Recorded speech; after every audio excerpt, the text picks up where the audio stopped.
Então, agora falando, né, da classificação embriológica, né, a gente vai falar da classificação embriológica especificamente no reino animal. A gente viu que, no caso, para a gente classificar um animal como animal, ele precisa passar por três, né, classificações.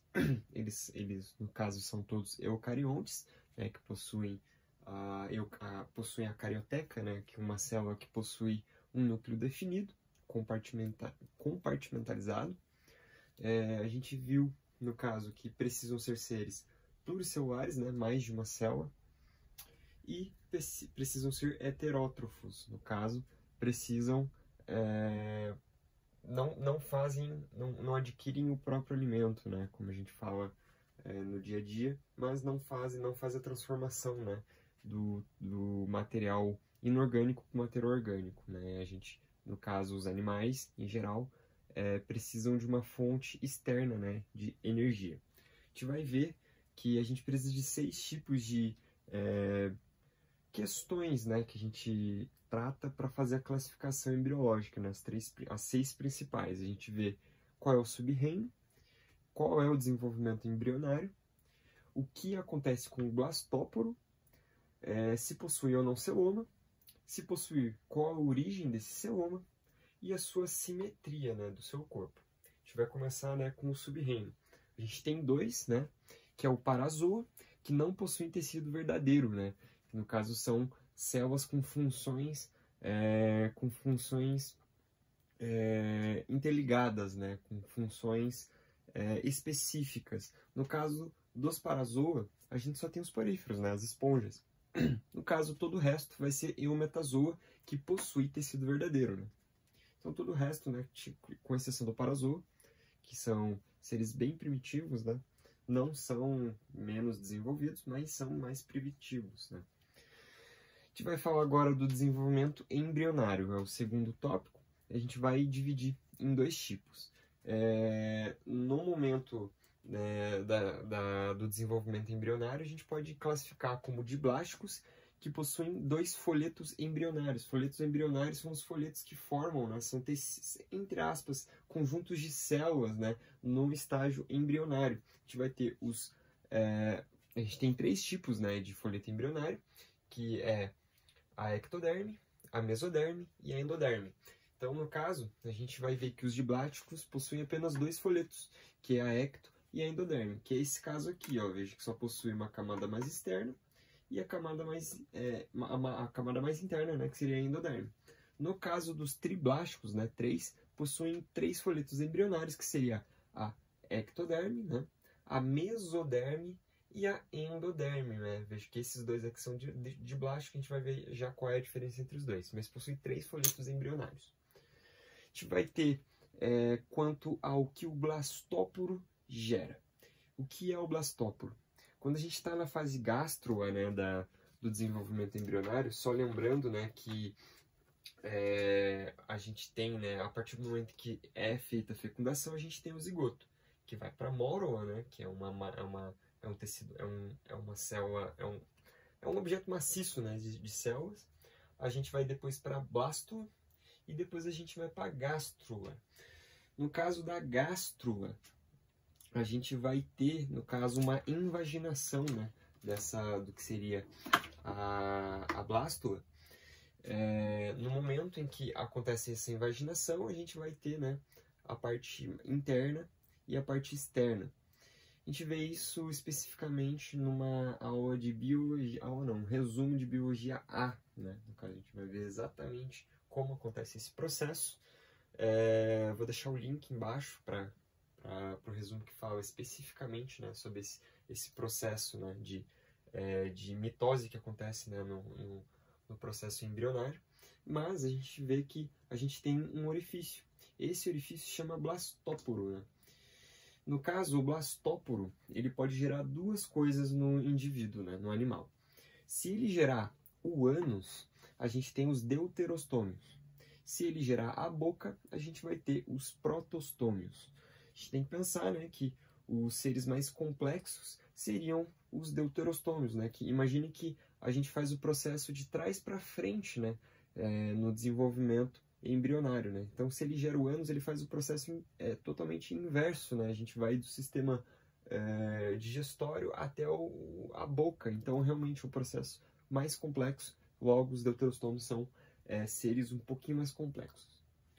A gente vai ter quanto à presença ou não de celoma. O que é o celoma? O celoma é uma cavidade, uma cavidade que vai abrigar o que seria, né, no caso, os órgãos do indivíduo.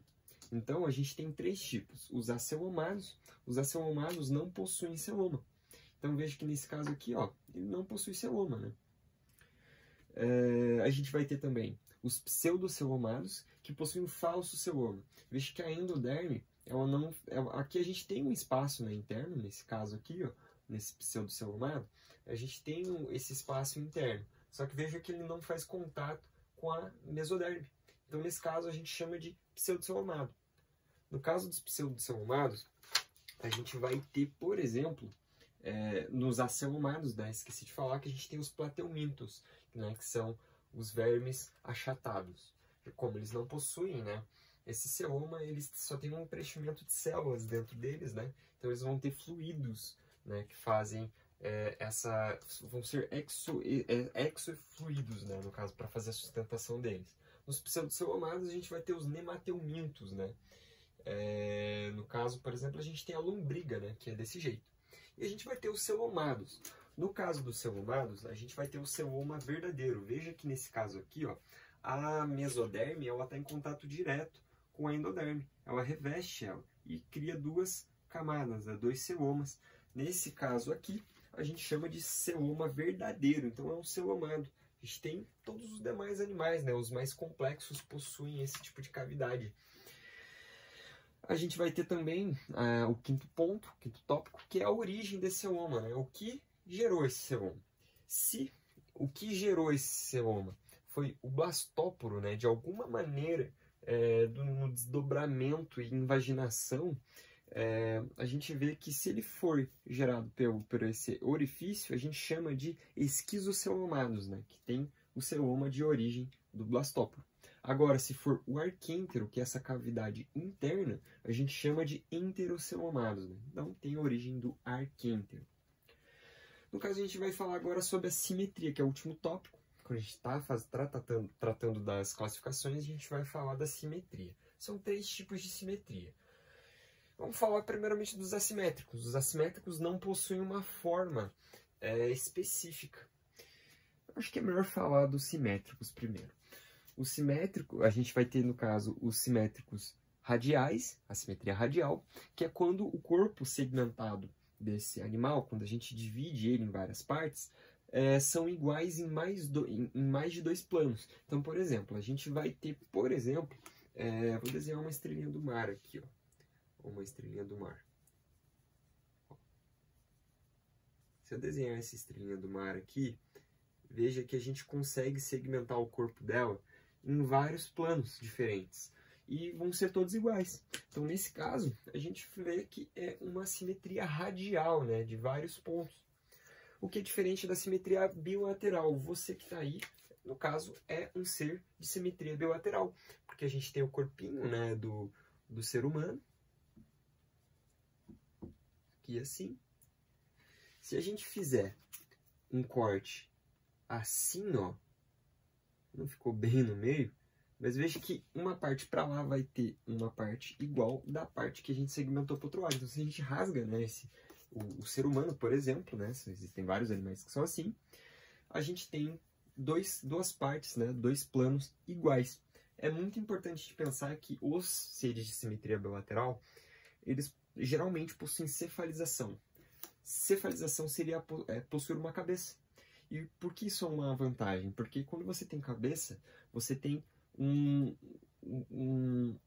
ponto sensorial mais desenvolvido, né? Você tem um ponto sensorial. Então, geralmente, os animais que têm simetria radial, todos vão ser animais da água, né? No caso, a estrela do mar passa uma parte terrestre, pode ir para a terra, mas veja que ela é muito lenta, né? Geralmente eles são seres que se rastejam.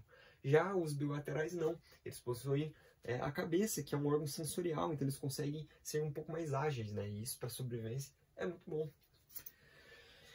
E tem os seres assimétricos, né? Que no caso são, por exemplo, as esponjas, né? Quando a gente trata de uma esponja, a gente vai ter, né, o corpinho da esponja, assim, e ela pode gerar um broto para cá, um broto para cá. Então a gente não tem como dividir esse corpo de uma maneira em que seja simétrico, um plano simétrico.